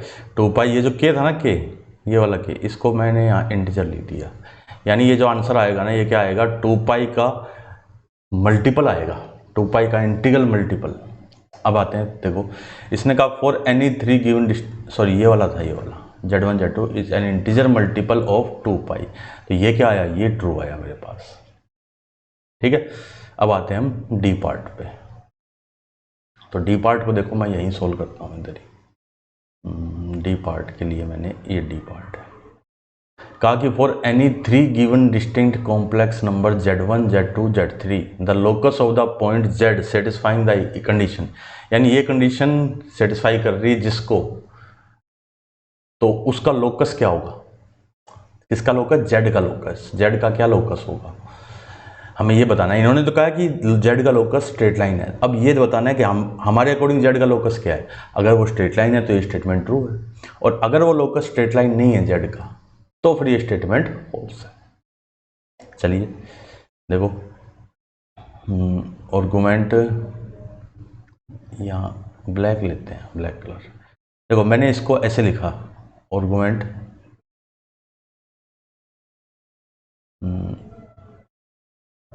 Z माइनस Z1, ठीक है, फिर अपॉन में Z माइनस Z3, फिर प्लस में argument of Z2 minus Z3 upon में Z2 minus Z1 equal to पाई। इसको ऐसे लिख सकते हैं ना। आर्गुमेंट की प्रॉपर्टी क्या होती है? आर्गुमेंट Z1 इंटू Z2, दो कॉम्प्लेक्स नंबर का अगर मल्टीप्लाई है, ठीक है, दो कॉम्प्लेक्स नंबर का मल्टीप्लाई, और उसके आगे आर्गुमेंट लगा हुआ है, तो उनका अलग अलग का आर्गुमेंट निकाल के उनको ऐड कर सकते हैं। अब ये क्या है, ये एक एंगल है थीटा, ये एक एंगल है फाई, यानी थीटा प्लस फाई कितना है पाई। अब ये एंगल कौन सा है, देखो ये है जेड को Z1 से, देखो ये जैसे मैंने जेड लिया तो ये Z1 हो गया इधर और इधर हो गया Z3, ये वाला इन दोनों के बीच का एंगल है थीटा, ठीक है। ये एंगल Z2 को Z3 से, Z3 इधर ले लिया मैंने, Z2 ये Z2 इसको इधर ज्वाइन किया, फिर Z2 को Z1 से ज्वाइन करें तो ये वाला एंगल हो गया पाई। अब आप ध्यान से देखो theta plus pi equal to pi आ रहा है, यानी ये आमने सामने के एंगलों का सम कितना है, पाई है। ऐसा कब होता है, ऐसा होता है जब वो पॉइंट क्या हो, साइक्लिक क्वाड्रिलेटरल पे लाई करते हो, ठीक है। यानी ये जो पॉइंट्स हैं, ये पॉइंट, ये वाले पॉइंट क्या एक सर्कल पे लाई कर रहे हैं पूरे, ठीक है। तो लोकस ऑफ जेड क्या बनेगा, locus of Z, locus of Z is a circle. और इन चारों पॉइंटों को हम क्या बोलते हैं, साइक्लिक क्वाड्रिलेटरल पॉइंट, ठीक है। ये अगर आपने थ्योरी देखी तो लास्ट जो कॉम्प्लेक्स नंबर का जो सबसे लास्ट लेक्चर कराया है ना, जिसमें सर्कल के बारे में बताया, तो उसमें सबसे लास्ट में आपको यही बताया कि अगर 4 पॉइंट एक सर्किल पे लाई करेंगे तो उसके लिए क्या कंडीशन बनेगी, तो उसमें मैंने आपको यही लिखाया हुआ है। तो ये वाला स्टेटमेंट क्या हुआ, ये स्टेटमेंट फॉल्स। अब हमारे आंसर कौन कौन से बने, देखो आंसर, अगर आंसर की में आंसर लिखना होगा तो वो आंसर कौन सा होगा, एक तो होगा हमारा ऑप्शन नंबर, हमें बताना कौन कौन से फॉल्स, तो आंसर होगा एक तो ए, ठीक है, एक होगा बी और एक होगा डी, ए बी और डी, ये 3 ऑप्शन जो हैं वो हमारे आंसर होंगे। उम्मीद करता हूँ ये क्वेश्चन समझ में आ गया होगा आपको। चलिए अब चलते हैं नेक्स्ट क्वेश्चन पे। अब देखिए ये जो क्वेश्चन है ये जेईई एडवांस 2019 का। Let S be the set of all complex number Z satisfying, यानी एस जो है, एस उन सभी पॉइंटों का सेट है जो इस एक्सप्रेशन को रिप्रेजेंट करते हैं। ये एक्सप्रेशन क्या है, ये एक सर्कल है, देखो साफ साफ दिख रहा है। अगर ऐसे लिखा हो जेड माइनस फिर 2 minus iota greater than equal to √5, अगर इक्वल होता तो सर्कल को रिप्रेजेंट करता, लेकिन ग्रेटर देन इक्वल टू इसका मतलब सर्कल के ऊपर और सर्कल से बाहर उन पॉइंटों को रिप्रेजेंट कर रहा है। चलिए और आगे चलें, यानी आपको सर्कल के अंदर के पॉइंट कंसिडर नहीं करने, सर्कल के ऊपर के और सर्कल से बाहर के पॉइंट कंसिडर करने। फिर देखिए, फिर कहा if the complex number Z note एक कॉम्प्लेक्स नंबर है, वो इस टाइप से है कि 1/Z0 - 1 क्या है, मैक्सिमम ऑफ द सेट, यानी जेड क्या है, जेड इन एस में से कोई एक पॉइंट ऐसा है, एस में बहुत सारे पॉइंट है, कौन से पॉइंट है, सर्कल के ऊपर या बाहर के पॉइंट, उन सभी पॉइंटों में से एक पॉइंट ऐसा है कि उसकी 1 से जो डिस्टेंस है उसका रेसिप्रोकल क्या होगा, मैक्सिमम, ठीक है। तो फिर इसकी वैल्यू निकालनी है आगे, आर्गुमेंट इसकी। अब आप देखो, अगर आपको ये कहा कि 1/Z0 - 1 क्या है, इज मैक्सिमम, तो इसको ऐसे भी लिख सकते हैं कि Z0 - 1 का मैग्नीट्यूड ये क्या होगा, इज मिनिमम। इतना तो आपको सबको पता है कि 1 के अपॉन में कोई वैल्यू हो, वो अगर मैक्सिमम, पूरी वैल्यू मैक्सिमम होगी तो उसके जो डिनोमिनेटर में है उसको क्या होना पड़ेगा, मिनिमम होना पड़ेगा, ठीक है। तो अब हम इसको फॉलो करेंगे कि Z0 - 1 का मैग्नीट्यूड क्या होना चाहिए, मिनिमम होना चाहिए। चलिए अब और आगे आते हैं। अब मैं इसको प्लॉट करता हूँ, देखो Z - 2 माइनस आयोटा, इसको मैं एक बार प्लॉट करता हूँ। देखो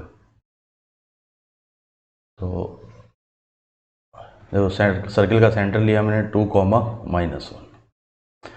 अब देखो अगर मैं इस सर्किल में z की जगह 0 पुट करूं, पुट z इक्वल टू 0, तो ये क्या बन गया, -2 प्लस आयोटा, इसका magnitude greater than equal to √5, और -2 प्लस आयोटा का मैग्नीट्यूड भी क्या आएगा, √5, यानी z इक्वल टू 0 इसको सेटिस्फाई कर रहा है। दोनों साइडें इक्वल आ रही है, दोनों साइडें इक्वल आ रही है, z इक्वल टू 0 इसको सेटिस्फाई कर रहा है। इसका मतलब ये सर्किल ओरिजिन से पास हो रहा है, ठीक है।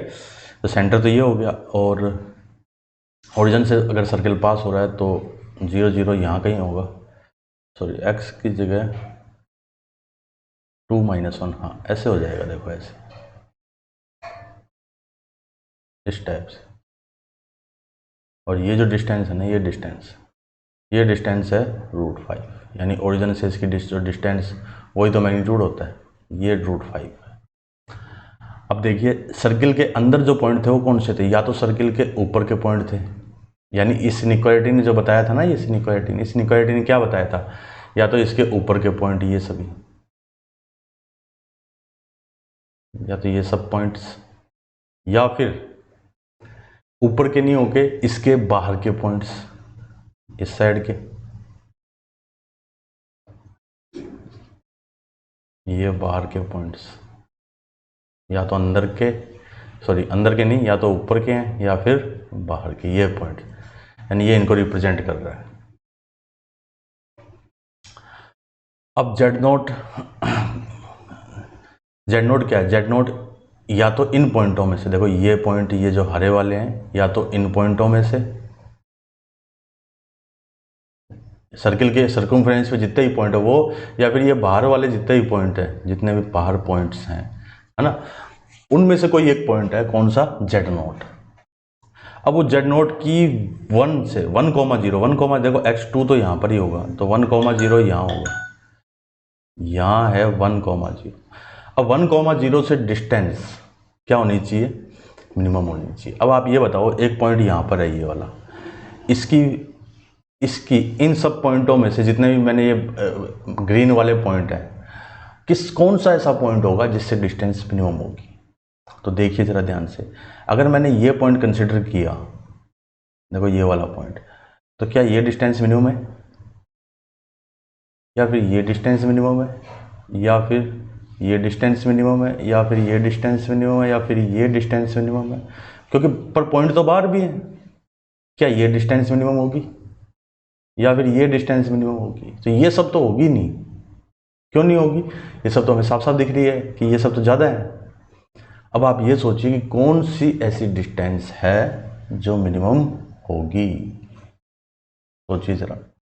ये वाला जो पॉइंट होगा, ये जो पिंक वाली है ना डिस्टेंस, ये डिस्टेंस होगी मिनिमम डिस्टेंस, ठीक है, क्योंकि बाकी सब तो ज़्यादा है।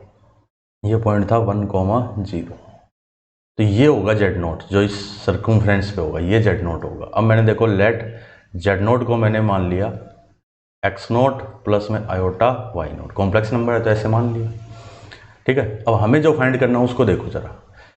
चलो अच्छा ये बताइए कि जेड नोट में एक्स नोट, ये पॉइंट कौन है, एक्स नोट, ये पॉइंट है एक्स जेड, ये जेड नोट है ना, ये X naught plus iota Y naught है। तो क्या एक्स नोट और वाई नोट के बारे में कुछ बताया जा सकता है।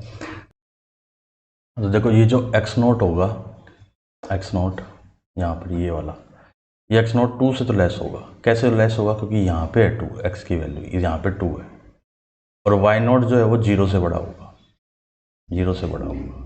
0 से बड़ा क्यों होगा, फर्स्ट क्वाड्रेंट में पॉइंट है तो वो तो पॉजिटिव ही होगा। अब आते हैं जो हमें फाइंड करना है उस पर, 4 माइनस कॉमन ले लिया तो z nought plus z nought bar, ठीक है, फिर डिवाइड में z nought minus z nought bar plus में 2 आयोटा। इससे मैंने देखो वैल्यू पुट करी, 4 माइनस किसी भी कॉम्प्लेक्स नंबर में अगर उसका कॉन्जुगेट ऐड करेंगे तो वो हो जाएगा उसका 2 टाइम्स रियल पार्ट। किसी भी कॉन्जुगेट नंबर में से अगर उसका कॉन्जुगेट को माइनस करेंगे तो वो आ जाएगा 2 आयोटा इंटू इसका इमेजिनरी पार्ट प्लस में 2 आयोटा। 2 तो कॉमन आया, कैंसिल हो गया, जो बचा उसको लिखा मैंने 2 माइनस एक्स नोट डिवाइड में आयोटा वाई नोट प्लस 1, यही आएगा ना। देखिए तो 1 अपॉन आयोटा तो हो गया माइनस आयोटा, और यहाँ बन गया ये 2 माइनस एक्स नोट अपॉन में वाई नोट प्लस 1। अब आप देखो एक्स नोट जो है ना वो तो 2 से ग्रेटर है, ये लिखा ना, ये एक्स नोट अगर 2 से ग्रेटर है तो 2 माइनस एक्स नोट क्या हो गया, 0 से बड़ा, और वाई नोट प्लस 1 ये भी 0 से बड़ा, यानी ये पूरा क्या हो गया, minus iota into positive number, तो पूरा का पूरा क्या आ गया, नेगेटिव इंटू में आयोटा, यानी ये पॉइंट कैसे इस पे लाई करेगा, इस साइड में। तो इसका आर्गुमेंट क्या हो गया, तो आर्गुमेंट इस पूरे का आर्गुमेंट कितना हो जाएगा, माइनस का π/2। तो देखिए कौन सा ऑप्शन बना, सेकेंड ऑप्शन क्या हो गया, करेक्ट हो गया कि -π/2 इसका आर्गुमेंट होगा। तो देखो सिंपल सा क्वेश्चन था। अगर आपको थोड़ी बहुत ज्योमेट्री आपने ढंग से पढ़ रखी है कॉम्प्लेक्स नंबर में, तो आप आराम से इसको कर सकते हो। चलिए अब आगे चलें। अब आया हमारे पास ये क्वेश्चन जेईई एडवांस 2019 का। देखिए, हालांकि ऐसा क्वेश्चन मैंने आपको जब आपने क्यूब रूट्स ऑफ यूनिटी की प्रॉपर्टीज़ पढ़ी, उसके बाद मैंने जब क्वेश्चन कराए थे क्यूब रूट ऑफ यूनिटी पर, तो उसमें मैंने सेम टू सेम यही क्वेश्चन कराया हुआ है, देखना आप जाके।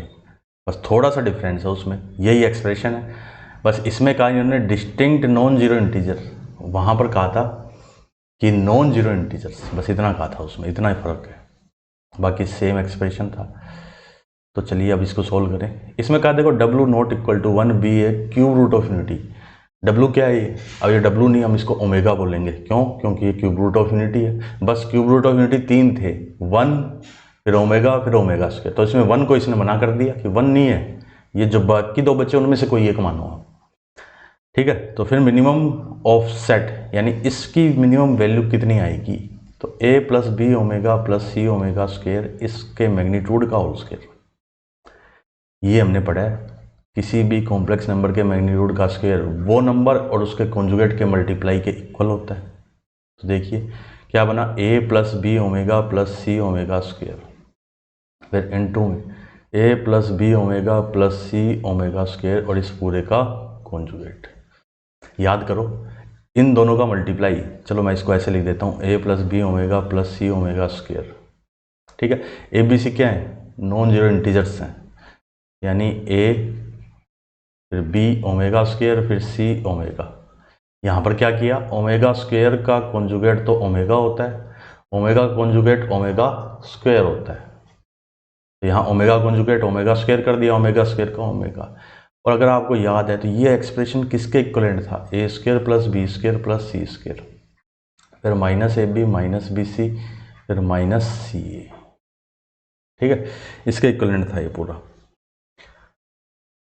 और इसको हमने किस में कन्वर्ट कर दिया था? a - b का होल स्क्वायर प्लस में b - c का होल स्क्वायर प्लस में c - a का होल स्क्वायर और आगे 1/2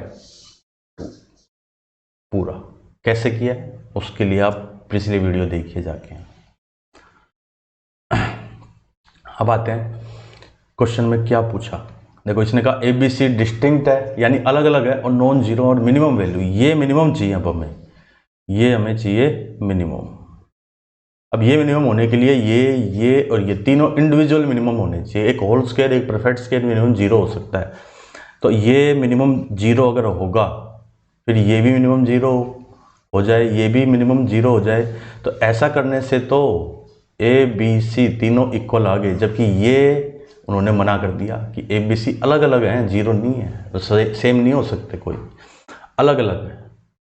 तो अब ये मिनिमम 0 तो हो नहीं सकता, 0 के लिए मना कर दिया, ये नहीं हो सकता, ये भी 0 मिनिमम नहीं हो सकता, ये भी मिनिमम नहीं हो सकता। 0 के बाद फिर मिनिमम कितना आता है, क्योंकि इंटीजर भी का है, ये भी ध्यान रखना। तो 0 के बाद मिनिमम कितना हो सकता है? 1 हो सकता है। यानी मैं इसको कह दूं कि ये मिनिमम 1 हो जाए, ये मिनिमम b माइनस ये भी 1 हो जाए, ये मिनिमम 2 हो जाए, और ये मिनिमम 1 कब हो सकता है? देखो अगर मैं a की वैल्यू को 1 ले लूं तो फिर b माइनस सी, b और c का डिफरेंस, b की वैल्यू को मैंने 2 ले लिया और c की वैल्यू को अगर मैंने 3 ले लिया, तो देखो a माइनस बी, इन दो इसका और इसका डिफरेंस 1 हो गया, b माइनस सी इन दोनों का डिफरेंस भी 1 हो गया, c माइनस ए इसका और इसका डिफरेंस कितना हो गया? 2 हो गया। देखो मिनिमम डिफरेंस ये 1 हो, ये 1 हो सकता है, ये 2 हो सकता है। ऐसा करने से देखो तीनों वैल्यू अलग अलग आई। अब कोई कहेगा सर तीनों को डिफरेंस 1 1 कर दो, जैसे इस 2 की जगह यहाँ पर 1 कर दो आप, तो 1 नहीं कर सकते, क्योंकि 1 करते ही फिर वापस में ये तीनों क्या हो जाएंगे? 1 कर ही नहीं सकते कि c माइनस ए का डिफरेंस भी 1 हो जाए, तो ऐसा पॉसिबल ही नहीं है। आप चाहो तो करके देख लो, c माइनस ए का डिफरेंस ही 1 हो गया। देखो a और b के बीच का डिफरेंस 1, b c के बीच का डिफरेंस भी 1, फिर c और a के बीच का डिफरेंस भी 1 आ जाए, तो ऐसा पॉसिबल होगा ही नहीं कभी यहाँ। तो यानी रख के वैल्यू अगर चेक करें तो हमें ये पता लगता है कि a तो 1 होना चाहिए, B2 होना चाहिए और C3 होना चाहिए, तब जाके इस एक्सप्रेशन की मिनिमम वैल्यू आएगी। अब हमसे पूछा है कि मिनिमम वैल्यू है कितनी। देखो अब आते हैं हम फॉर मिनिमम वैल्यू फॉर, अब इसकी ये जो पूछा था ना हमसे, देखिए कि ये जो एक्सप्रेशन है ये वाला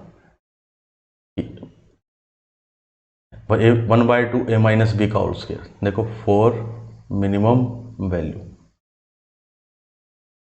for minimum value put a equal to 1, b equal to 2 और c इक्वल टू 3। तो क्या आ गया, मिनिमम 1 का होल स्क्वायर, फिर 1 का होल स्क्वायर, फिर 3 माइनस 1 सॉरी 2, 3 माइनस 1 2 का होल स्क्वायर। ठीक है, ये जो 1 1 लिखी है ना, ये इनके अंदर की वैल्यू लिखी है, ये a माइनस बी ये 1, ये b माइनस सी ये 1 हो जाए और ये c माइनस ए 2 हो जाए। ठीक है, तो फिर ये कितना बन जाएगा, देखो 1 का स्क्वायर प्लस 1 का स्क्वायर प्लस 2 का स्क्वायर और आगे 1/2 है ही इसमें, तो 1/2 1 प्लस 1 प्लस 4 तो 6/2 यानी 3। तो मिनिमम वैल्यू इसकी कितनी आ गई, 3 आ गई। तो ये था हमारा 2019 का क्वेश्चन। चलिए अब और आगे बढ़ते हैं। अब आता है 2020 का क्वेश्चन, देखो इस जरा इस पे 2020 का ये क्वेश्चन है। इसमें कहा देखो let S be the set of all complex number Z satisfying, यानी S कौन है, जो इसको सेटिस्फाई करते हैं उन नंबरों का सेट क्या है, S है। फिर इसमें भी ये पूछा कौन सा ट्रू है कौन सा फॉल्स है, ये बताऊंगा। तो देखो Z plus 1/2 less than equal to 1/2 for all Z belongs to S।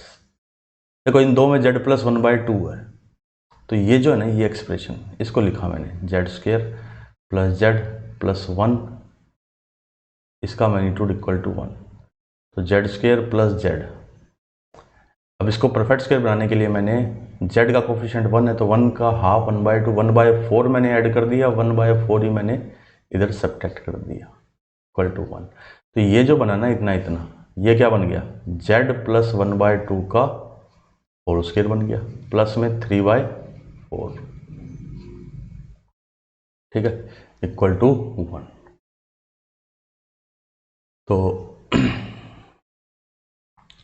अब कुछ देर के लिए मैंने इसको ये एज्यूम कर लिया, देखो let W equal to Z plus 1/2 का होल स्क्वायर। तो ये क्या बन गया, अब W प्लस में 3/4 इक्वल टू 1।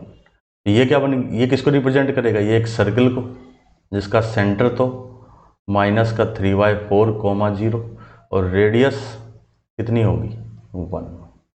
देखो अगर मैं इसको प्लॉट करूं, देखो ये सर्कल बनाया मैंने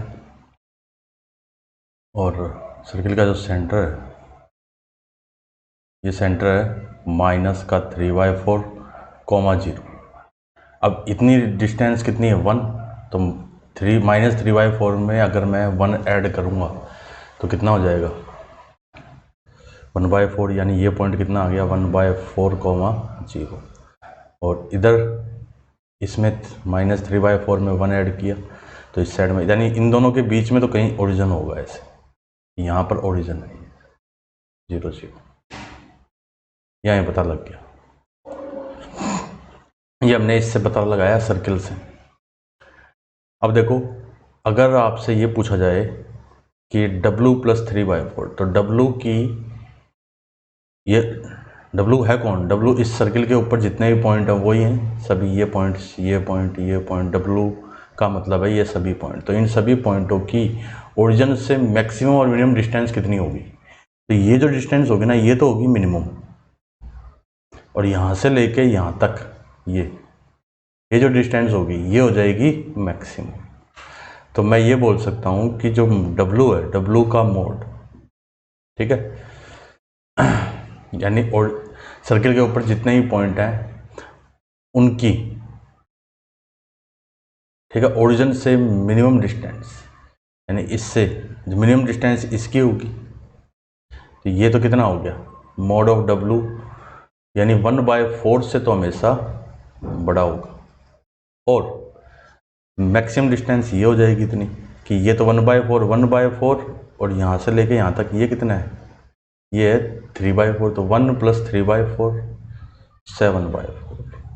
ठीक है, ये समझ में आ गया होगा। अब W की वैल्यू क्या, W किसको एज्यूम किया था, इसको, यानी Z + 1/2 का होल स्क्वायर का मैग्नीट्यूड, मैंने मैग्नीट्यूड का होल स्क्वायर लिख दिया, ये प्रॉपर्टी है, ऐसा लिख सकते हैं 7/4। अब दोनों तरफ स्क्वायर रूट लिया अगर, तो यहाँ तो बन गया mod of Z + 1/2, ये क्या होगा 1/2 से तो बड़ा होगा और √7/2 से हमेशा छोटा होगा। तो अब देखो mod of Z + 1/2, पहला ऑप्शन है इसका मैग्नीट्यूड 1/2 से लेस, पहला ऑप्शन तो क्या हो गया, गलत हो गया। तीसरा ऑप्शन देखो, तीसरा ऑप्शन करेक्ट आ रहा है बिल्कुल सही से। दूसरा ऑप्शन कि mod of Z <2, आप ध्यान से देखो ये √7/2 कितना हो गया, लगभग 1 पॉइंट समथिंग, है ना। जो वैल्यू इससे लेस है, √7/2 से लेस है, वो वैल्यू mod of 2 से तो लेस होगी, है ना। तो यानी ये वाली ऑप्शन क्या हो गया, करेक्ट हो गया। अब the set S has exactly 4 elements, इस पे चलते हैं। इसने कहा कि सेट S का मतलब इसको सोल्व करने वाले सभी पॉइंट। अब इसको अगर मैं लिखूं, देखो ये था Z² + Z + 1, इस पूरे का मैग्नीट्यूड इक्वल टू 1। तो आप ध्यान से देखो, इस 1 को तो मैं ऐसे लिख सकता हूँ e⁻∗2π लिखा जा सकता है ना, 2πk, और k क्या हो गया, Z, है ना। तो जैसे जैसे k की वैल्यू रखते जाएंगे तो हर बार ये इक्वेशन एक बार 1 के मतलब हर बार अलग अलग वैल्यू आती जाएगी। ठीक, तो इसमें तो कितने पॉइंट होंगे, इनफाइनाइट पॉइंट होंगे ऐसे जो इस इक्वेशन को सेटिस्फाई करेंगे, तो इनफाइनाइट पॉइंट्स।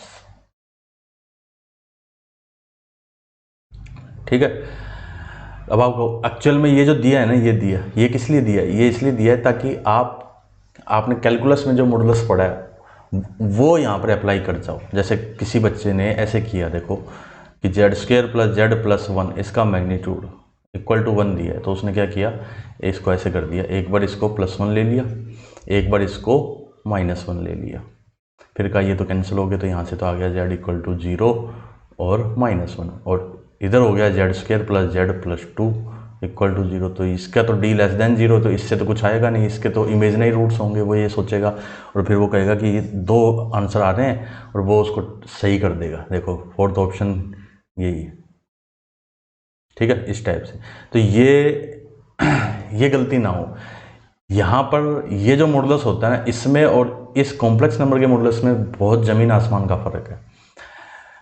कैलकुलस में जो मॉडुलस फंक्शन हम पढ़ते हैं वो होता है कि ओरिजिन से x एक्सिस पे कितने पॉइंट हैं। जैसे अगर लिखा ना mod x = 1 लिखा है, इसका मतलब है कि ओरिजिन से 1 यूनिट डिस्टेंस पे कितने पॉइंट, तो वो 2 पॉइंट है, एक तो 1 और एक -1, तो उसमें तो पॉइंट हमेशा x एक्सिस के ऊपर होते थे।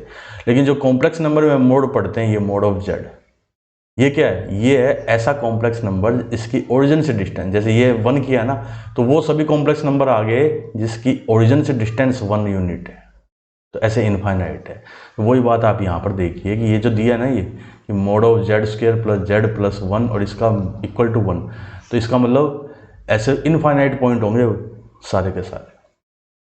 ठीक है, तो कौन कौन से करेक्ट हो गए, ये क्या है, ये गलत है क्योंकि इसमें इनफाइनाइट पॉइंट है। तो बी और सी 2 ऑप्शन क्या हुए, करेक्ट हुए यहाँ पर हमारे। तो ये हो गया हमारा 2020 का। अब चलते हैं एक और क्वेश्चन पे, वो भी 2020 में ही आया हुआ। देखिए ये रहा, पेपर 1 पेपर 2 होते हैं ना, तो 2 पेपर होते हैं, तो पेपर 1 में वो था, ये पेपर 2 में था। चलिए अब चलते हैं इस क्वेश्चन पे। इसमें क्या देखो, for a complex number Z, कि Z एक कॉम्प्लेक्स नंबर है, ठीक है, का real part of Z, RZ का मतलब है रियल पार्ट ऑफ Z, फिर का S be the set of all complex number Z satisfying Z⁴ यानी S कौन सा सेट है, S वो सेट है जो इस इक्वेशन को सेटिस्फाई करता है। इस इक्वेशन को लिख दिया मैंने Z⁴ mod of Z⁴ plus में 4 आयोटा Z², आयोटा की वैल्यू √-1। फिर आगे का then the minimum possible value of ये क्या चीज़ है, ये वाली ये चीज़ है कि Z1 माइनस Z2 के बीच की जो डिस्टेंस है उस डिस्टेंस का स्क्वायर, ठीक है। और Z1 Z2 कौन है, Z1 Z2 इस इक्वेशन को सेटिस्फाई करने वाले पॉइंट है, लिखा ना बिलोंग्स टू S कौन था जो इसको सेटिस्फाई करता है। और Z1 का रियल पार्ट 0 से बड़ा है, Z2 का रियल पार्ट 0 से छोटा है। तो अब कुछ नहीं, सारा का सारा दारोमदार किस पे, इस इक्वेशन को सोल्व करने पे। इस इक्वेशन को सोल्व कर देंगे तो क्वेश्चन सोल्व हो गया बस। तो चलिए चले अब इस इक्वेशन को सोल्व करने के लिए देखो मैंने लिखा Z की पावर 4। अब ये हमें पता है मॉड ऑफ Z का स्क्वायर क्या होता है, Z इंटू Z बार। तो यहाँ पर मैंने इसी का यूज किया, Z का स्क्वायर इंटू Z बार इसका square equal to 4 iota Z square. तो Z स्क्वायर मैंने कॉमन ले लिया पूरे में से, या Z स्क्वायर इधर कॉमन लिया तो Z की पावर 2 माइनस Z बार की power 2 equal to 4 iota Z square. Z square को मैंने कैंसिल कर दिया, कैंसिल कर सकता हूँ क्योंकि Z 0 नहीं हो सकता। क्यों नहीं हो सकता Z 0? क्योंकि इसने कहा ना देखो रियल पार्ट 0 से बड़ा, रियल पार्ट 0 से छोटा, और Z तो Z 0 है। Z 0 अगर हो गया तो फिर रियल पार्ट तो ना तो 0 से बड़ा होगा ना 0 से छोटा होगा। तो चलिए इसको कैंसिल कर दिया तो क्या बचा, Z square minus Z bar का whole square equal to 4 iota. अब देखो इसको मैंने Z plus Z bar into Z minus Z bar equal to 4 iota. अब मैंने Z को x plus iota Y assume किया, देखो let Z equal to x plus iota Y. तो फिर ये जो एक्सप्रेशन है ये वाला, इस एक्सप्रेशन को देख के बताओ कि ये तो क्या हुआ 2 इंटू एक्स हो गया, ये क्या हो गया 2 आयोटा वाई हो गया इक्वल टू 4 आयोटा। तो 4 से 4 कैंसिल, एक आयोटा से iota cancel, X Y equal to 1, ये आ गया। यानी Z जो है ना वो इस पे लाई करता है, ये हमें पता लग गया है। अब ये क्या है एक्स वाई इक्वल टू 1, ये एक हाइपरबोला है, चलिए इसको ऐसे, और ये हाइपरबोला ऐसे होगा, देखो ऐसे, ये होता है एक्स वाई इक्वल टू 1। अब यानी इस हाइपरबोला पे दो पॉइंट है, एक Z1 है, ये रहा देखो Z1 Z2, Z1 का रियल पार्ट 0 से बड़ा, तो यहां पर तो होगा Z1 और इस पे होगा Z2। और ऐसे है कि Z1 Z2 की जो डिस्टेंस है वो मिनिमम हो। तो अगर देखो मैं इसको ज्वाइन करूंगा ना तो इस पे पॉइंट वो लाई करेंगे, और ये लाइन कौन सी, ये लाइन है y इक्वल टू एक्स, क्योंकि यही जो डिस्टेंस होगी ना ये वाली डिस्टेंस ही मिनिमम हो सकती है। तो एक्चुअल में Z1 Z2 कौन है, Z1 तो हो गया 1,1, Z2 हो गया -1,-1, ठीक है। और ये जो डिस्टेंस है ना ये इसको मैंने P पॉइंट बोल दिया, इसको Q पॉइंट बोल दिया। ये PQ ही क्या होगी, PQ होगी minimum distance of, minimum distance between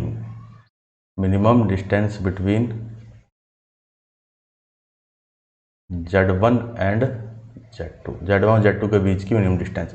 अब यही क्यों होगी, क्योंकि देखो अगर मैं यहाँ टेंजेंट खींचूंगा ना तो ये परपेंडिकुलर, सेम इधर टेंजेंट खींचेंगे ये परपेंडिकुलर, यानी ये दोनों का कॉमन नॉर्मल है, और minimum distance always common normal के अलोंग होती है।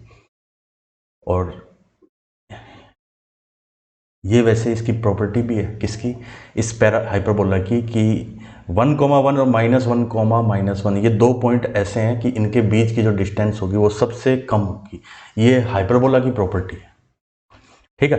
तो अब हमें क्या निकालना था कि Z1 माइनस Z2 के मैग्नीट्यूड का होल स्क्वायर। तो ये क्या हो गया, इन दो पॉइंटों के बीच की डिस्टेंस, 1 + 1 इस पूरे का होल स्क्वायर, फिर 1 + 1 इस पूरे का होल स्क्वायर, और इस पूरे का भी स्क्वायर।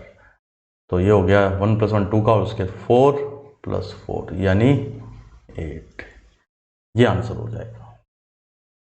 देखिए हमने 2011 से लेकर 2020 तक के क्वेश्चन कवर कर लिए हैं। मैंने कोशिश करी कि सारे क्वेश्चन कराएं, लेकिन फिर भी अगर कोई एक आधा क्वेश्चन रह गया तो उसके लिए सॉरी। वीडियो को अच्छा लगा अगर तो उसको लाइक कीजिए, अपने फ्रेंड्स वगैरह को भी इन वीडियोस को शेयर कीजिए ताकि वो भी इसका बेनिफिट ले सकें। चलिए अब नेक्स्ट मिलेंगे नए टॉपिक के साथ।